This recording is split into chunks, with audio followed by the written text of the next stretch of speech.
ये खर्च क्या है? पहले तो ये खर्च कहते हैं सा को, ठीक।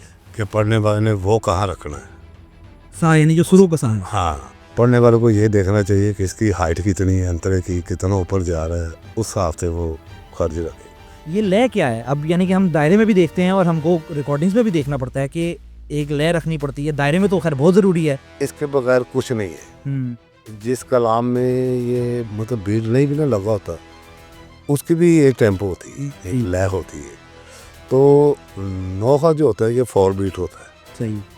ठीक है, इसमें वो देखना होता है कि इसकी जो लय है ये ज़्यादा रखनी है या कम। जैसे आजकल सारी संगतें पहले हल्की लय रखते हैं, आहिस्ता आहिस्ता, फिर आहिस्ता आहिस्ता वो बढ़ती है। सुर कितना ज़रूरी है कि सुर का होना और सुर की समझ होनी, ये कितना ज़रूरी है? सुर से भी ज़्यादा लय की ज़रूरत है। वो होना बनने में तो सुर भी मेहनत करने से, प्रैक्टिस करने से आ जाता है। लय ऐसी चीज़ है कि आप उस रोड पे जा रहे हो ना, जहाँ आपके पाँव की टेम्पो हल्की सी आगे पीछे हुई, आप गिर जाएंगी। बिल्कुल। ये दिल है जो अल्लाह पाक ने, उसमें भी एक टेम्पो फीड की, कम हो तो हार्ट अटैक हो गई। लय सुर से भी ज़रूरी है।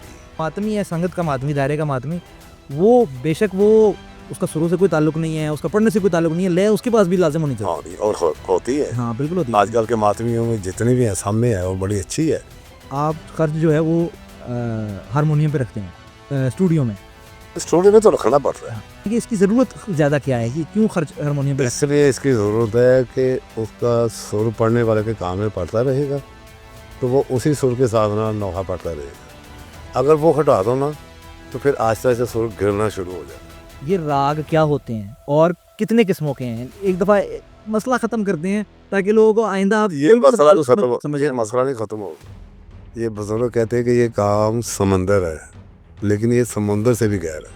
कभी कभी ये भी होता है कि आपने एक कलाम बनाया है, दायरे में वो इतना मारूफ हुआ है, इतना चला है, फिर जब वो सोलो रिकॉर्ड हुआ है तो सोलो रिकॉर्डिंग के अंदर उसके अंदर वो बात नहीं आई। ये इसकी क्या वजह है? यानी कि वो ये मुश्किल सवाल। हाँ असल में दायरे में पढ़ा जाता है और साथ मातमी बढ़ भी नहीं होते हैं और मातम भी हो रहा, वो बड़ा एक रचाव बना होता है। स्टूडियो में जाके वही कलाम अगर एक बंदा पढ़ रहा है ना, तो उसका वो रचाव नहीं रहेगा। तो दायरे में तो 20 लोग 25 पढ़ रहे हैं। ऑटो ट्यून पर भी मैंने आना है कि ये, अब आप रिकॉर्डिस्ट हैं, ऑटो ट्यून कितना इस्तेमाल होता है? अब ये हो गया कि जिनको ज़रूरत नहीं है ना, वो भी कहते कि लगाना चाहिए कि मज़ीद सुर में आ जाए, लेकिन वो फिर भी पता चल जाता है। ऐसे ए गाना ए मेहंदी तेरे छन दी कज़ा कज़ा कहंदी कासम ते मां कासम दिन है मन दी।